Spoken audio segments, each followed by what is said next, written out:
అవతలి వారి వైపు చూపిస్తే నాలుగేళ్లు మన వైపు చూస్తాయి. ఇంత చిన్న లాజిక్ ఎలా మిస్ అయ్యారు గౌరవ బీజేపీ ఎంపీ ధర్మపురి అరవింద్ గారు? రిపోర్టర్ అడిగిన ప్రశ్నల్ని ప్రశ్నలుగా చూడకుండా డైరెక్ట్ సెంటెన్స్ లో ఆన్సర్ చెప్పకుండా కౌంటర్ వార్ బాగానే చేశారు. మరి దేశవ్యాప్తంగా చర్చ జరుగుతున్న వాషింగ్ మిషన్ రాజకీయం గురించి జవాబిస్తారా? విపక్ష నేతలపైనే సెలెక్టివ్ గా సిబిఐ ఈడీ కేసులు ఎందుకు ఫైల్ అవుతున్నాయి? అందులో కొందరు బీజేపీలో చేరగానే రాత్రికి రాత్రి క్లీన్ చిట్ ఎలా వస్తుంది? సరిగ్గా ఎన్నికల ముందే ఈ రేట్స్ ఏంటి, ఈ లెక్కలేంటి, ఈ చీకటి వ్యవహారాలేంటన్న విపక్షాల ప్రశ్నలకు జవాబుందా? కాళేశ్వరం మీద కమిటీ వేసిండు, ఘోష్ కమిటీ రిపోర్ట్ ఇచ్చింది. కేసీఆర్ ఖాందాన్ మొత్తం బందిపోటులు దోసుక తినడానికి కాళేశ్వరం పెట్టిన ఆ రిపోర్ట్లో యాక్షన్ ఏది? మీ ఛానల్ ఎందుకు కాముకున్నాయి? ఎగబడతలేదు ఎందుకు? మరి సువేందు అధికారిపై కేసెందుకు ఆగింది? సిబిఐ ఇప్పుడు 2 నెలలు ఏం బీకినట్టునా? బిగ్ టీవీ కదా ఇది. 2 నెలలు ఏం బీకిరు కాంగ్రెస్ వాడు? ఆగండి. సిబిఐ చేసే పని సిబిఐ, నువ్వు నేను ప్రశ్నించడానికి సిబిఐ ప్రశ్న మనం లేమిడ. నీ ప్రభుత్వం ఏం బీకింది అంటున్నా? సుజనా చౌదరి, సీఎం రమేష్లపై కేసుల్లో దర్యాప్తులు ఏమయ్యాయి? వీరిద్దరిని ఆంధ్ర మాల్యాలు అని ఏపీ బీజేపీ నేతలు అన్న మాటలు మర్చిపోయారా? 2018లో వీరిపై చర్యలు తీసుకోవాలని పార్లమెంట్ ఎథిక్స్ కమిటీకి కంప్లైంట్ చేసిందే నిజం కాదా? పార్టీ మారగానే అంతా ఉల్టా పల్టా అయిపోయిందా?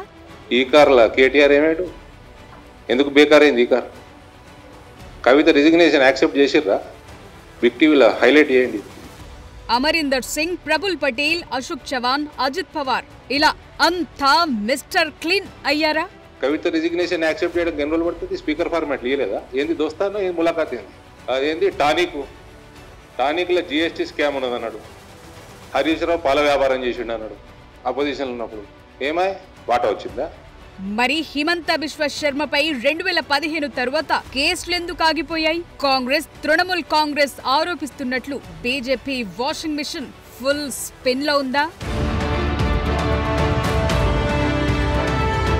అవినీతి మరకలు ఉన్నవారు బీజేపీలో జాయిన్ అవ్వక ముందు వరకు ఒక లెక్క, పార్టీలో చేరాక మరో లెక్క.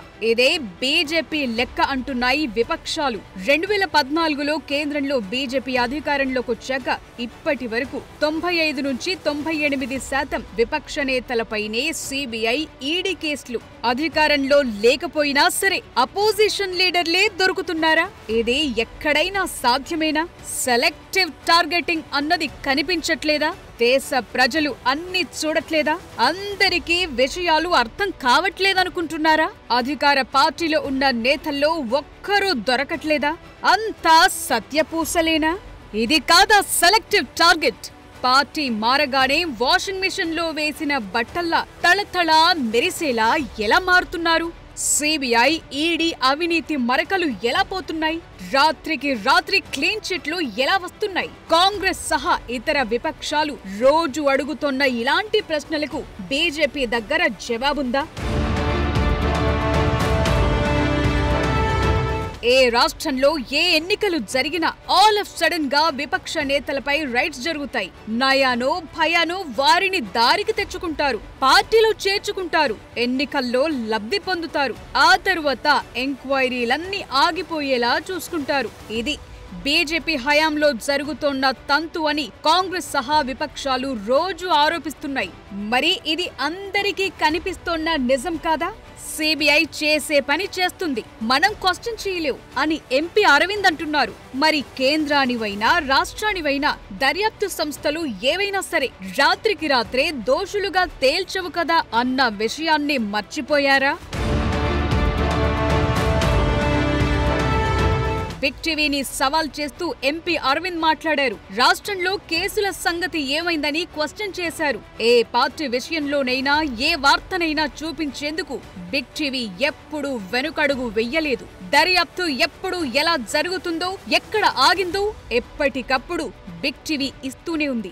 రాష్ట్ర ప్రభుత్వం పరిధిలోని కేసుల సంగతేంటని క్వశ్చన్ చేస్తోన్న గౌరవ ఎంపీ గత 11 ఏళ్లుగా సిబిఐ, ఈడీ దగ్గర ఎటూ తేలకుండా ఆగిపోయిన కేసుల సంగతి గురించి, పార్టీ మారిన వారిపై దర్యాప్తులు ఎందుకు ముందుకు కదలట్లేదో పీఎం దగ్గర కూర్చుని అడుగుతారా?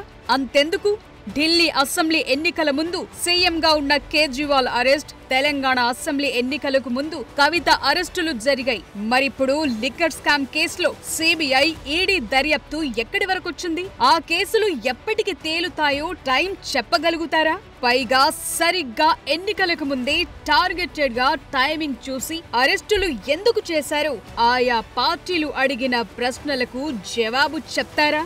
సరిగ్గా ఎలక్షన్స్ కి ముందే రైట్స్ ఎందుకు చేస్తున్నారన్న క్వశ్చన్ కు ఆన్సర్స్ ఉన్నాయా? తెలంగాణలో ప్రస్తుతం రాష్ట్ర ప్రభుత్వం పరిధిలో కొన్ని కేసులపై విచారణలు జరుగుతున్నాయి. అందులో Kaleshwaram commission report, phone tapping, ఈ ఫార్ములా రేస్ కేస్ ఇలాంటివి ఉన్నాయి.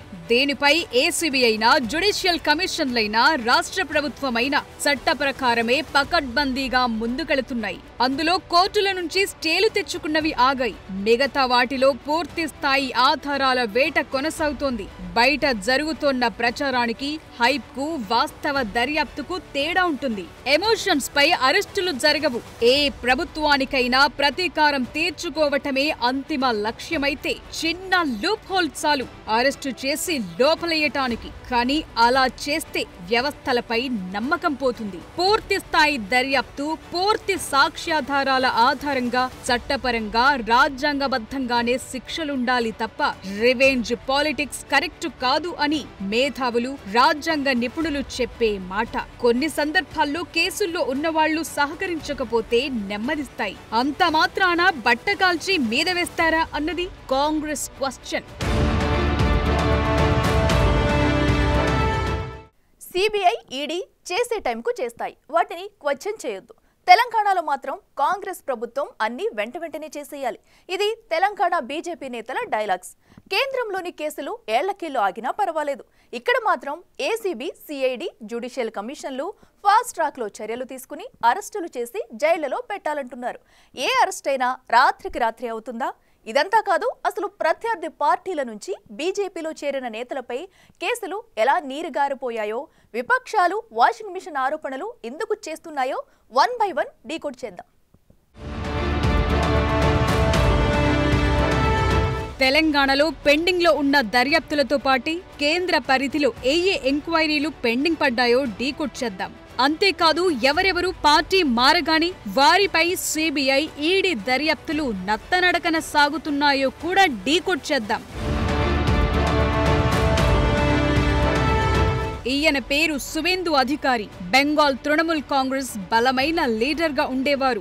మమతా బెనర్జీ రైట్ హ్యాండ్ మాదిరి. సీన్ కట్ చేస్తే ఈయన 2020 డిసెంబర్లో తృణమూల్ నుంచి బీజేపీలో జాయిన్ అయ్యారు. నారదా లంచం కేస్ బెంగాల్ ను ఒక దశలో షేక్ చేసింది. సువేందు తృణమూల్లో ఉన్నప్పుడు ఒకలా, బీజేపీలో చేరాక మరోలా గేమ్ మారింది.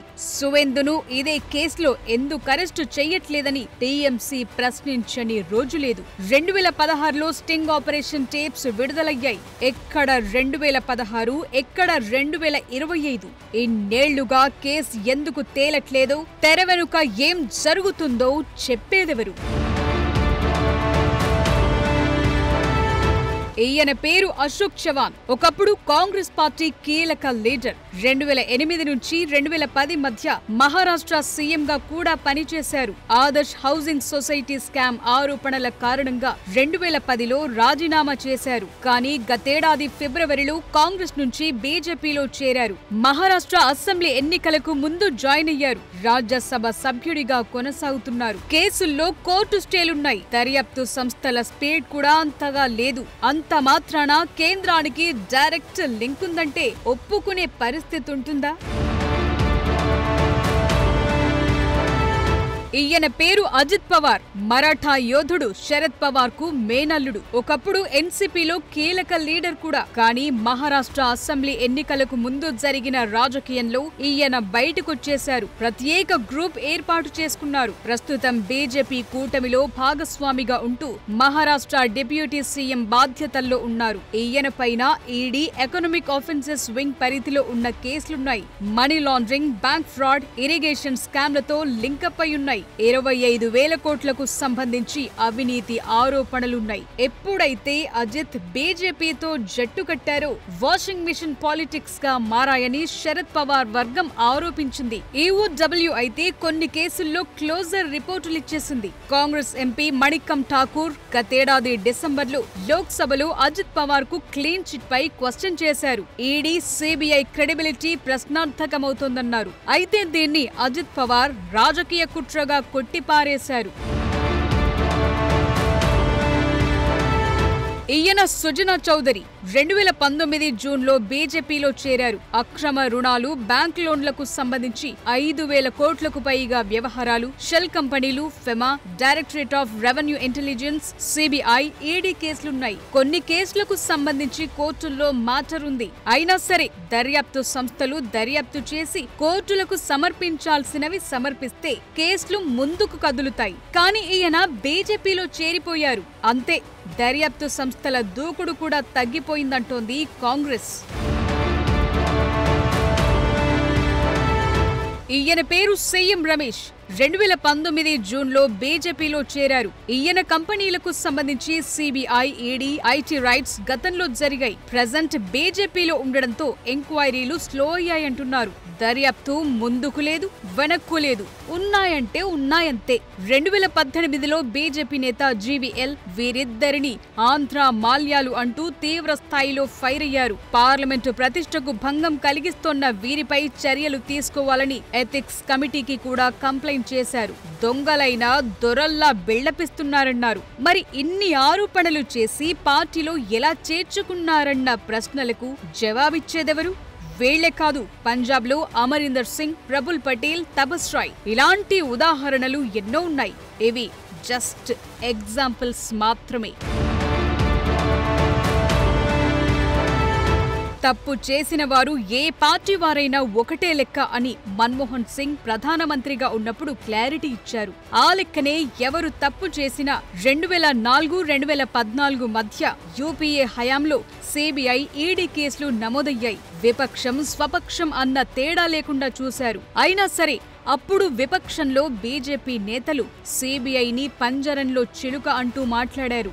మన్మోహన్ హయాంలో ఏ పార్టీ నేతలపై సిబిఐ, ఈడీ కేసులు నమోదయ్యాయో చూద్దాం. 2004 నుండి 2014 మధ్య యూపీఏ హయాంలో ఈడీ రైట్స్ లో 54% విపక్షాలపై, సిబిఐ రైట్స్ 60% అపోజిషన్ నేతలపై జరిగాయి. మిగతావి స్వపక్షం లేదంటే రాజకీయాలకు దూరంగా ఉన్నవారిపై చేశారు.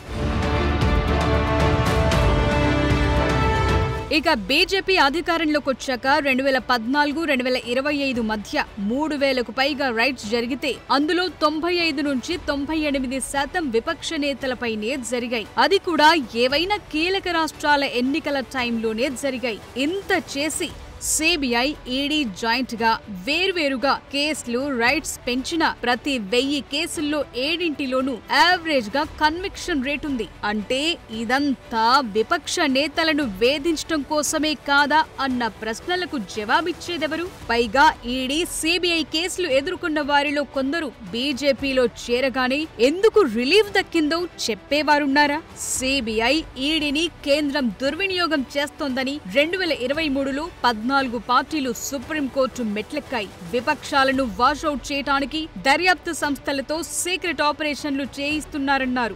మరి వీటికి జవాబుందా? విపక్షాల నుంచి బీజేపీలో చేరిన నేతలపై దర్యాప్తులు వేగం పుంజుకుంటాయా? ఎంత టైంలో దర్యాప్తు పూర్తి చేస్తారో చెప్పే పరిస్థితి ఉందా?